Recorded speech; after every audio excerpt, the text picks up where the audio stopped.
करेंगे अमेरिकी white house से। वो इसलिए क्योंकि प्रधानमंत्री नरेंद्र मोदी के यूएस दौरे से पहले अमेरिकी व्हाइट हाउस ने भारत की तारीफ की है। अमेरिका ने कहा है कि भारत के लोकतंत्र की तारीफ करते हुए कहा कि भारत एक जीवंत लोकतंत्र है। अगर किसी को इसे देखना है तो वो उसको भारत जाकर देख सकता है। पिछले कुछ दिनों में कांग्रेस के पूर्व अध्यक्ष राहुल गांधी ने अमेरिका में भारत के लोकतंत्र को लेकर सवाल उठाए थे। अमेरिका के इस बयान को इससे जोड़कर भी देखा जा रहा है। India is a vibrant democracy. Anybody that happens to go to New Delhi can see that for themselves, and certainly I would expect that the strength and health of democratic institutions will be part of the discussion. And look, we never shy away. And you can do that with friends. You're supposed to do that with friends. You're never shy away from expressing concerns that we might have with anyone around the world. But this visit is really about advancing what is now and what we hope will be a deeper, stronger partnership and friendship going forward.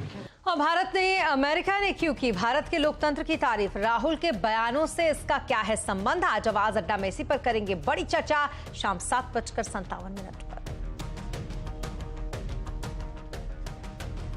और अब बात ओडिशा के Balasore train हादसे की, जिसकी जांच अब शुरू हो गई है। आज सीबीआई की टीम ट्रेन हादसे वाली जगह पर पहुंची है। ट्रेन हादसे के पीछे साजिश की आशंका को लेकर सीबीआई जांच कर रही है।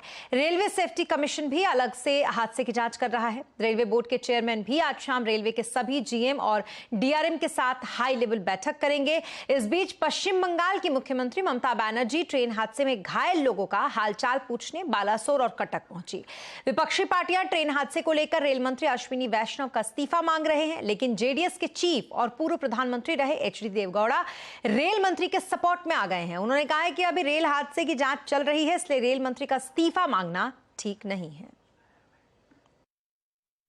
रेलवे मिनिस्टर has taken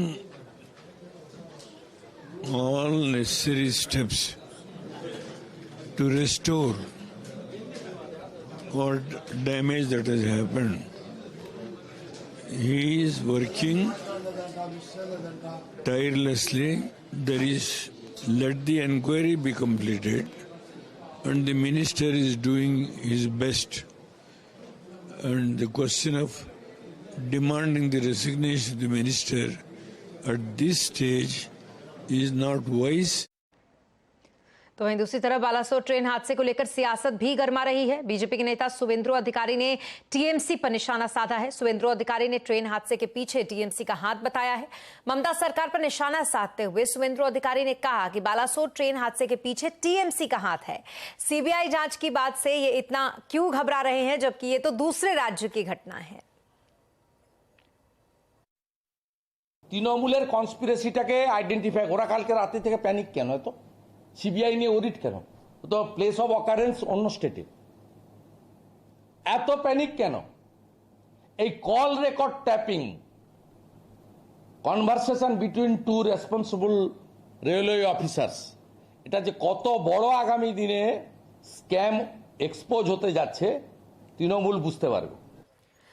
इस बीच रेसलर्स विवाद की बात, जिसमें दिल्ली पुलिस सोमवार देर रात भारतीय कुश्ती संघ के पूर्व अध्यक्ष रहे ब्रजभूषण शरण सिंह के लखनऊ और गोंडा स्थित घर पहुंची। पुलिस ने ब्रजभूषण के 15 कर्मचारियों से पूछताछ की है। इसमें ब्रजभूषण के ड्राइवर, सुरक्षाकर्मी, माली और नौकर शामिल है। लखनऊ में ही इन 3 कर्मचारियों से पूछताछ के बाद पुलिस की टीम गोंडा के विष्णुपुर पहुंची, जहां पर उनके घर पर गई। यहां करीब 1.5 घंटे तक 12 कर्मचारियों से सवाल जवाब किए गए। बयान दर्ज करने के बाद पुलिस की टीम रात को ही दिल्ली रवाना हो गई। इसके बाद ब्रजभूषण शरण सिंह भी सुबह दिल्ली पहुंच गए। आपको बता दें कि कुछ पहलवानों ने ब्रजभूषण सिंह पर यौन उत्पीड़न के आरोप लगाए थे। वो लगातार ब्रजभूषण सिंह के गिरफ्तारी की मांग कर रहे हैं।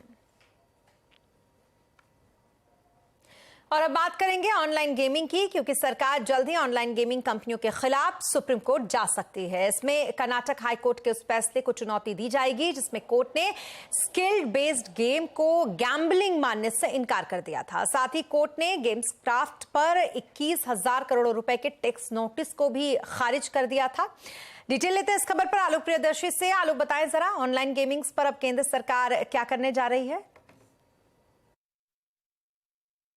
जी बिल्कुल, ऑनलाइन गेमिंग पर केंद्र सरकार कर्नाटका हाई कोर्ट के उस फैसले के खिलाफ सुप्रीम कोर्ट जाने की तैयारी कर रहा है, जिसमें कर्नाटका हाई कोर्ट ने जीएसटी विभाग के 21,000 करोड़ रुपए के जीएसटी नोटिस को खारिज कर दिया था। सीएनबीसी आवाज को सूत्रों से जानकारी मिली है कि केंद्र सरकार इस पूरे मामले को जीएसटी काउंसिल में डिस्कस करेगा और उसके बाद ही इस पूरे मसले पर आगे की रणनीति बनाएगा।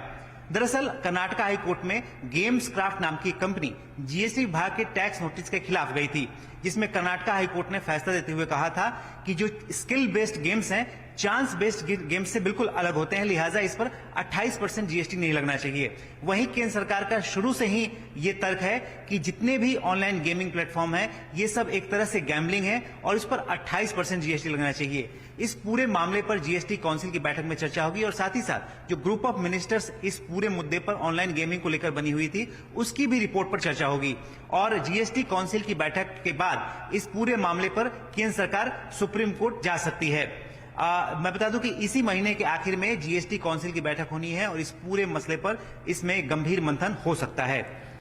जी, बहुत शुक्रिया तमाम डिटेल्स के लिए आपका आलोक। और अब बात करेंगे बाजार की, जहां फिर निफ्टी एक्सपायरी के दिन दायरे में कारोबार रहा। आज सेंसेक्स निफ्टी की फ्लैट क्लोजिंग हुई। सेंसेक्स 5 अंक चढ़कर 62,793 पर बंद हुआ, तो वहीं निफ्टी 5 अंक चढ़कर 18,599 पर बंद हुआ। आज सबसे ज्यादा खरीदारी रियलिटी, ऑटो, फार्मा शेयरों में रही।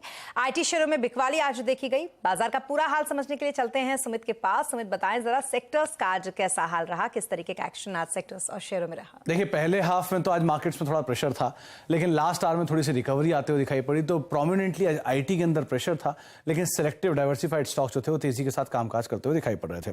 निफ्टी गेनर्स के साथ शुरुआत करता हूं, कौन कौन से आज रहे। तो अल्ट्राटेक सीमेंट, ज्यादा पूरा सीमेंट स्पेस आज तेजी में था। अल्ट्राटेक लीड कर रहा था 3% ऊपर, डीवी स्लैब 2.5% ऊपर, कोटक महिंद्रा बैंक 2% ऊपर और ग्रासिम करीब 2% तेजी यहां पर देखने को मिली। गिरने वाले शेयरों में टेक महिंद्रा 2% नीचे, इन्फोसिस 2% नीचे, टीसीएस 2% नीचे और विप्रो। तो निफ्टी के चारों लूजर आज आईटी साइड पे आपको दिखाई पड़ेंगे। मिड कैप में जेएसडब्ल्यू एनर्जी 5.5% ऊपर, पीबी फिनटेक 4.5% ऊपर, टोरेंट पावर 4% ऊपर, फाइन ऑर्गेनिक्स करीब 0.4% की तेजी यहां पे बनते हुए दिखाई पड़ी। गिरने वाले शेयरों में persistent system, Coforge, emphasis, Thermax. तो यहां पर भी मिड कैप के 3 नाम जो है वो आईटी से ही आपको दिखाई पड़ेंगे। इसके अलावा आज आईटी में मेजर प्रेशर था, तो Persistent, Coforge, Mphasis, Tech Mahindra जहां पर सबसे ज्यादा दबाव। और गेनर था आज सीमेंट, तो सीमेंट में अच्छे नाम Ambuja, Shree cement, UltraTech cement, JK cement, सब में यहां पर बढ़िया खरीदारी बनते हुए दिखाई पड़ी। जी, बहुत शुक्रिया तमाम डिटेल्स के लिए आपका सुमित। तो कुल मिलाकर कुछ ऐसा रहा आज मार्केट का हाल। और निफ्टी बैंक की वीकली एक्सपायरी पर एनएसई ने एक सर्कुलर जारी किया है। अब निफ्टी बैंक की वीकली एक्सपायरी जो है वो गुरुवार के बदले अब शुक्रवार को होगी। साथ ही मंथली एक्सपायरी भी महीने के आखिरी शुक्रवार को होगी। वहीं अगर शुक्रवार को छुट्टी होती है तो गुरुवार को एक्सपायरी होगी। आपको बता दें कि ये नियम जुलाई एक्सपायरी से अब लागू होंगे। और अब बुलेटिन में बात करेंगे बिहार की, जहां पर गंगा नदी पर बना पुल गिरने के बाद सियासत काफी गर्मा गई है। जहां एक तरफ पुल गिरने के बाद बीजेपी सरकार का इस्तीफा मांग रही है, वहीं दूसरी तरफ तेजस्वी यादव ने पुल के एक हिस्से को यूं गिर जाने पर उसके डिजाइन में खामी की बात बताई है। दरअसल पुल गिरने के बाद से ही बीजेपी ने इस मामले में महागठबंधन सरकार पर भ्रष्टाचार का आरोप लगाते हुए नीतीश कुमार और डिप्टी सीएम तेजस्वी यादव का इस्तीफा मांगा। तो वहीं पुल क्यों गिरा, इसे लेकर तेजस्वी यादव ने बाकायदा एक प्रेस कॉन्फ्रेंस करके सफाई दी। इस मामले में तेजस्वी यादव हो, नीतीश कुमार हो और तेज प्रताप यादव हो, ये सभी सुर में सुर मिलाकर बीजेपी पर कई आरोप अब तक लगा चुके हैं। इस बीच तेजस्वी यादव ने फिर दोहराया कि दोषियों के खिलाफ कार्रवाई की जा रही है। निर्णय यही लिया गया कि बाकी जितने सारे जो हैं उसको तोड़ा जाएगा। ठीक है, संवेदक पे भी जो है, जो कॉन्ट्रैक्टर जो है उस पर भी कार्रवाई की जाएगी। जो वहाँ इंजीनियर्स थे उनको भी हटा लिया गया है। बाकी एसीएस जो है वो इसकी जांच करा रहे हैं और भी जो दोषी होगा इस पर कार्रवाई की जाएगी।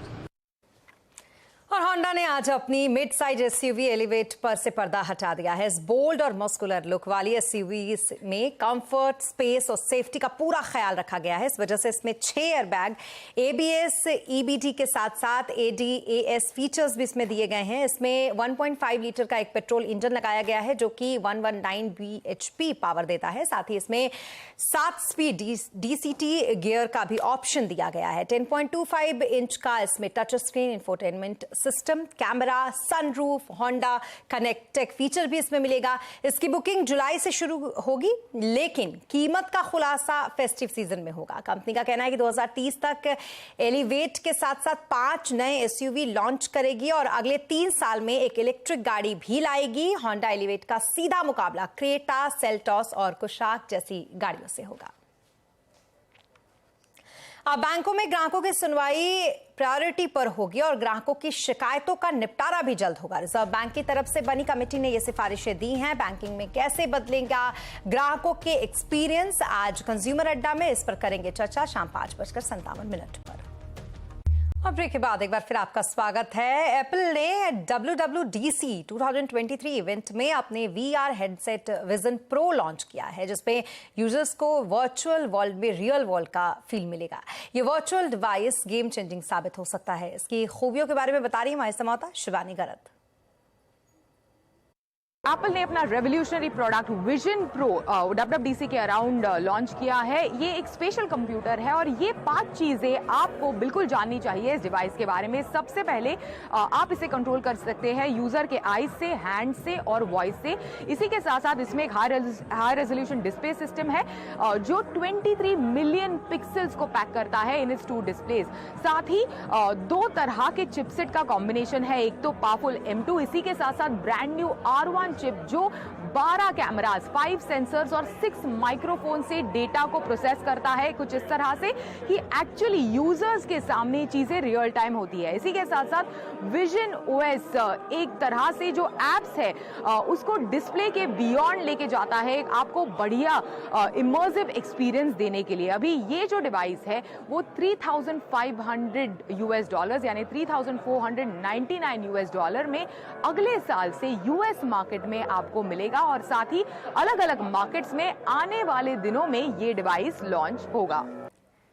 तो वहीं WWDC 2023 इवेंट में ही एप्पल ने अपना 15 इंच डिस्प्ले वाला दुनिया का सबसे पतला लैपटॉप मैकबुक एयर भी लॉन्च किया। इसका 11.5 mm के लैपटॉप के फीचर्स बता रही हैं शिवानी गरत। मेरे हाथों में है 15 इंच का ऑल न्यू मैकबुक एयर। ये बता दूं आपको कि ये दुनिया का सबसे थिनेस्ट 15 इंच का लैपटॉप है। कितना थिन? 11.5 mm केवल थिन है ये लैपटॉप। साथ ही आपको बता दूं कि काफी लाइट वेट भी है, केवल 3.3 पाउंड्स इसका वजन है, जो इस लैपटॉप को एकदम आइडियल बनाता है, स्पेशली अगर आप बहुत ज्यादा बिजनेस ट्रैवल, वर्क ट्रैवल वगैरह करते हैं। इसी के साथ साथ 15.3 इंच का लिक्विड रेटिना डिस्प्ले आपको इस डिवाइस पर मिलेगा 500 निट्स की ब्राइटनेस के साथ। साथ ही ऊपर की तरफ अगर आप देखेंगे तो कैमरा भी है, परफेक्ट बनाता है वीडियो कॉन्फ्रेंसिंग, जूम कॉल्स वगैरह अगर आपके लैपटॉप पर बहुत ज्यादा आजकल के हाइब्रिड वर्क माहौल में अटेंड करते हैं तो। अभी इसी के साथ साथ आपको बता दूं कि ना केवल लाइट वेट है, काफी पावरफुल भी है। M2 चिपसेट इनफैक्ट इस डिवाइस को पावर करता है। प्रीटी मच कोई भी task you throw it in its direction आराम से हैंडल करता है, चाहे वो मल्टीटास्किंग वगैरह भी हो या फिर हाई एंड गेम्स वगैरह भी खेलना पसंद करते हो तो। इसी के साथ साथ 18 घंटे की battery life on single charge आपको इस डिवाइस पर मिलेगी, which makes it extremely capable all day usage के लिए भी।